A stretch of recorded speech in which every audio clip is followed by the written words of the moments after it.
Well, it's about 4 o'clock here on day 2 of the Detroit Auto Show, also known in the world as the North American International Auto Show, but in Detroit we call it the Detroit Auto Show.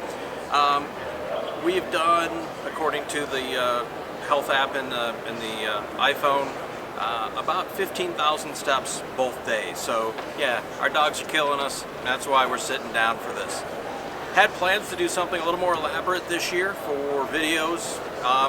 Didn't work out for a couple different reasons. So what we're gonna do here today on Rumblestrip.NET and 10-minute test drive is just kind of summarize for you with some talk and some pictures and maybe a video or two of what happened here at the 2016 North American International Auto Show in Detroit.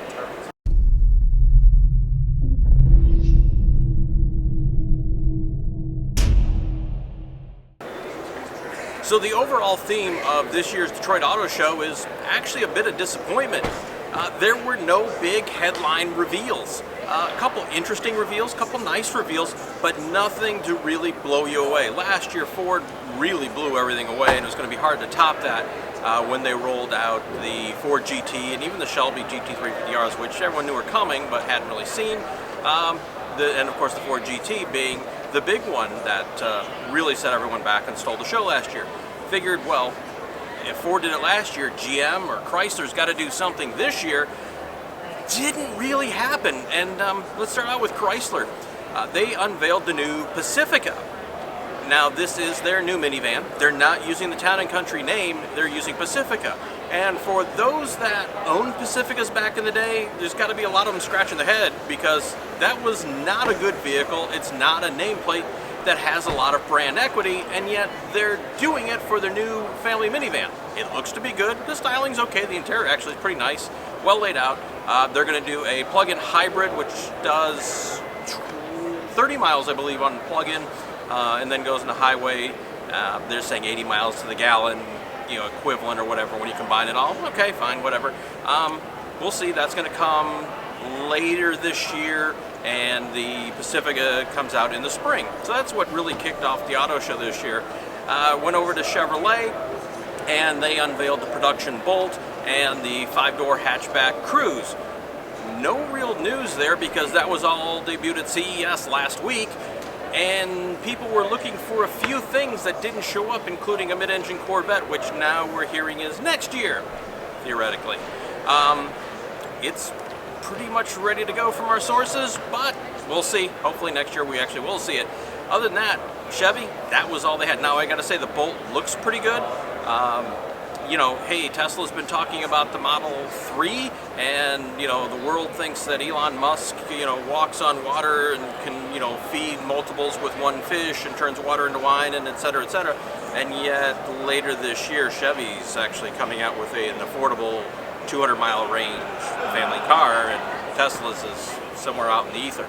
Anyways, that's more opinion and commentary than actually what happened, but that's what that. The 5-door Cruze looks pretty good. Hopefully the world is smart enough now, at least in America, to understand that 5 doors make a whole lot more sense than a small 4-door with a trunk, but that probably won't happen either. One of the big things as we continue on GM was over at Buick. They have a 2-door coupe concept, and that is based off the Camaro. A lot of people are really excited about it from a styling standpoint. It looks good. The problem is that from, say, the front wheels back, it looks a lot like an Aston Martin DB9, which you're like, whoa, what's the problem with that? The problem is it's been done for 10 years by Aston Martin, and GM has a lot of really good designers, so why couldn't you come up with something else?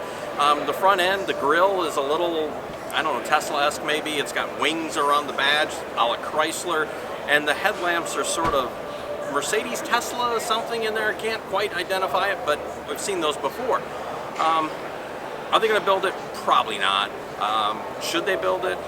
Who knows? I mean, as a colleague said, for the 50-year-old guy who wants a Camaro SS and the wife's going to nix it, he can say, hey, here's this nice Buick. We can look nice and take you out on dates and whatever. Maybe you can get away with that. I don't know. We'll see about that. GMC unveiled a new Acadia, which is built off the same platform as the new Cadillac XT5.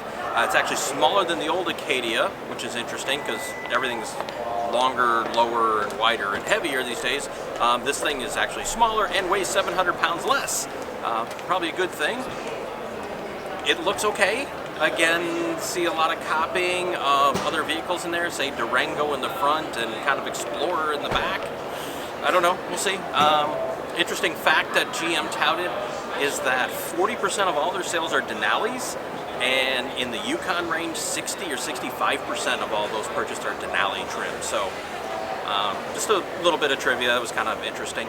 Lexus had a couple interesting reveals. They have their fuel cell vehicle, the four-door, which I think we've seen stuff of before. Just sorry, at the end of day two, a little frazzled, but I think we've seen this one before.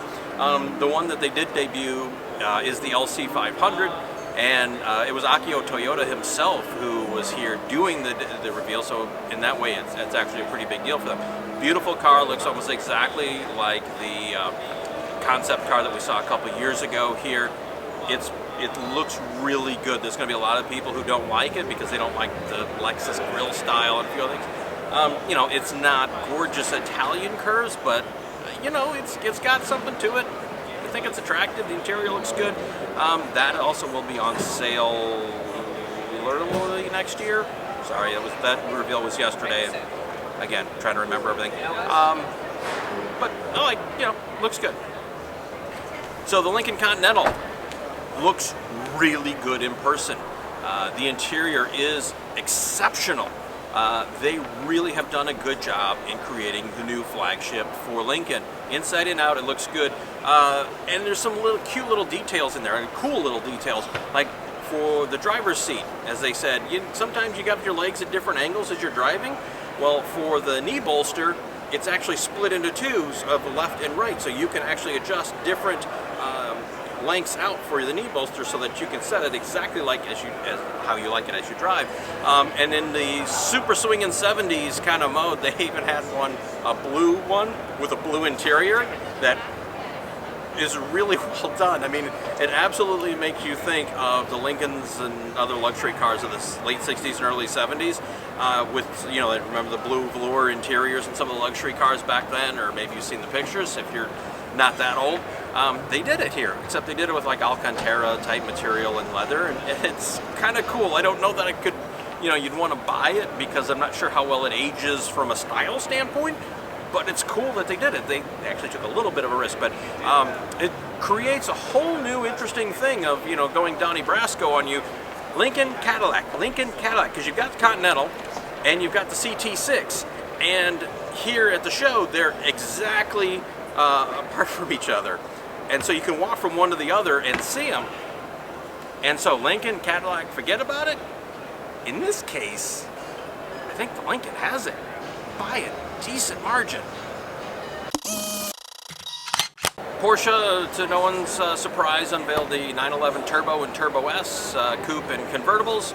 They're exactly what you'd expect. 540 horsepower for the regular turbo, 580 for the S, under 3 seconds, 0 to 60. You know, $180,000, $200,000 if you can. They're maybe the best four-season supercar that you can buy.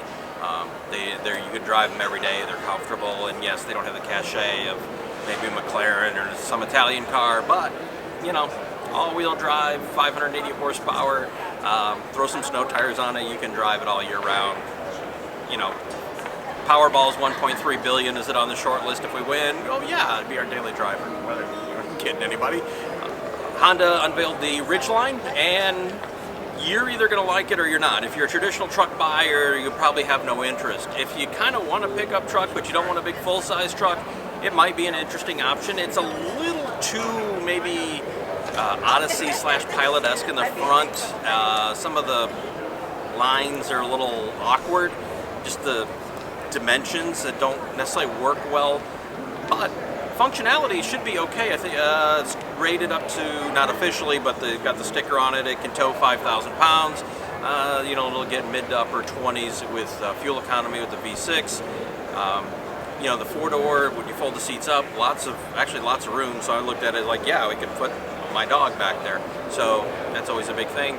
You still have the super secret hiding compartment in the bed of the truck, and the tailgate swings down not only traditionally, but it can swing out almost like a door. So interesting, kind of cool. should do reasonably well for Honda. The other big thing I guess we saw was from Ford, in that they showed off the refresh for 2017 Fusion, the 17 Raptor, and I think that was about it.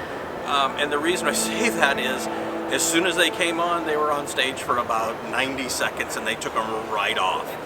They spent their time talking about the new app they have, which isn't just for like remote start and stop. It's going to be it's going to involve car sharing, almost a concierge service. It's way too involved to sit here and talk in this wrap-up video. Maybe we'll do something about it later down the road, especially if there's more info that comes out on it. But really, Ford was pushing the fact that, hey, we make cars. And I'm not saying that we're ashamed of it, but hey, well, let's talk about how we're a transportation and technology company. That's really what we are. And I don't know. It was an interesting vibe. Let's see if they continue forward with it. I guess the other interesting thing that they talked about is they're coming out with some very creative financing where you can get into a lease with lease a vehicle with up to 6 other people. So it's with car share, a different way to car share, which is kind of cool. It's going to be pretty interesting how it works. The other thing is they're going to start incentivizing people on Ford and Lincoln that if you're going to turn in a lease and you're under mileage, they'll actually give you a credit back for it. So that actually is kind of cool for those of you who out there are leasing. Nissan showed off a concept version of their Titan XD called the Warrior. Think of it as their version of a Raptor on the heavier duty chassis and with a diesel. It looks interesting. It's kind of cool looking. Is it going to come into production? Who knows? The other big news is the official launch of the Genesis brand. So Hyundai is going to create a separate brand now. What was the Equus is now the G90, and then obviously the Genesis is going to be the Genesis, and they may give it a different name down the road because it's the Genesis. Is that like the La Ferrari, the Ferrari, La Ferrari? Anyways, that's a pretty big deal. Think about it, not just because it's Hyundai, but Hyundai launching a luxury brand, but launching a brand new luxury brand in this environment. And what I mean by that is the market's kind of topped out right now at about just shy of 18 million. You're going to sell maybe a few more next year, but you're not going to see a whole lot more new sales. So venturing into setting up a whole new brand in that luxury segment, that's a pretty bold move from Hyundai, but given what they've done in the last 10 years, I don't put it past them to be very successful, and in maybe 5-6 years, Lexus is going to certainly be looking in the rearview mirrors. They're going to be coming at them hard. There may be more that happened here. If so, maybe we'll annotate it. We'll make annotations throughout here, but that's pretty much wraps it up for us here at the 2016 North American International Auto Show. As I said, a bit of a disappointing year, and it seemed to be a theme that when we talked to colleagues, it's kind of the same things. Like, there was just no headline material this year.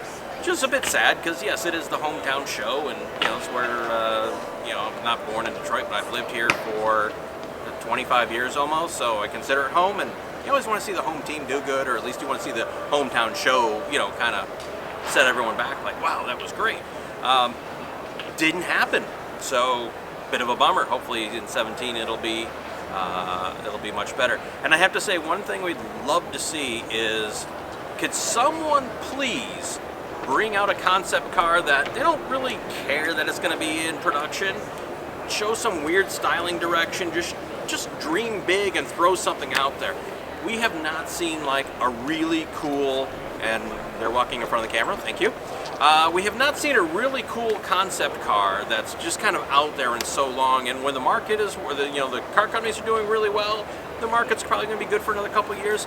Look, blow the cash on it, have some fun, build a big headline, get some buzz, not just like, well, here's this concept, and, well, it's essentially what's going to be in production in, 18 to 24 months. So that wraps up the 2016 North American International Auto Show coverage for us.